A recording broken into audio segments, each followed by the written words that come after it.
important to protect biodiversity, because without biodiversity, the life we know today of you and I will not be sustainable in the future.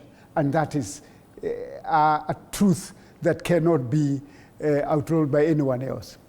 One of the few things that I believe needs to be done is the involvement of communities in conservation efforts, so that communities themselves find a rationale for engaging in conservation. And I'll tell you two things that we've done at Friends of Karura.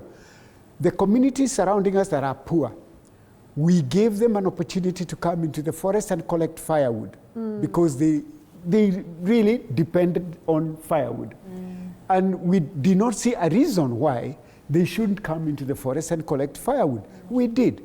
In return, they could come and work for us, and we paid them. So they became associated with the forest. But guess what? As we increased their pay, they stopped collecting firewood.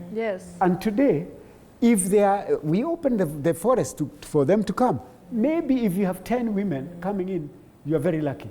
They have all weaned themselves off using firewood. And they are now on small mekos and jikos and so on. And so they've uplifted their livelihoods.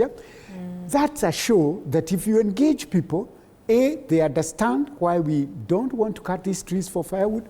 B, you empower them so that they're able to get money, and they can use their money much better because they now know why they need that meko instead of using firewood.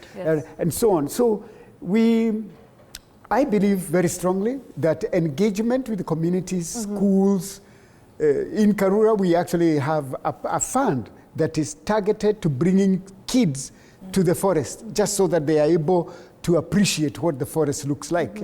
And that is going very well, and I think it's one of the prime reasons why I'm excited about forest management using community-based approach. Okay, brilliant. Thank you very much for that. Caroline? Yeah, one I can say biodiversity is the essence and the foundation of life. And if it is not sustainably managed, then we compromise our lives first. It cannot be, the earth cannot be habitable, and sustainable development cannot be achieved. And it needs everyone, a multi-sectoral approach, because everyone has a part to play. And therefore, for us to bend the curve or reduce biodiversity loss, all hands have to be on the deck, from policymakers, communities, young men, women, indigenous communities who have this knowledge. All of them have to participate to really ensure that we are bending the curve in terms of reducing biodiversity loss, because without taking care or conserving biodiversity, we can never achieve sustainable development. It is the bedrock of our development. And if it is unsustainable, then life on earth cannot be bearable. Yes.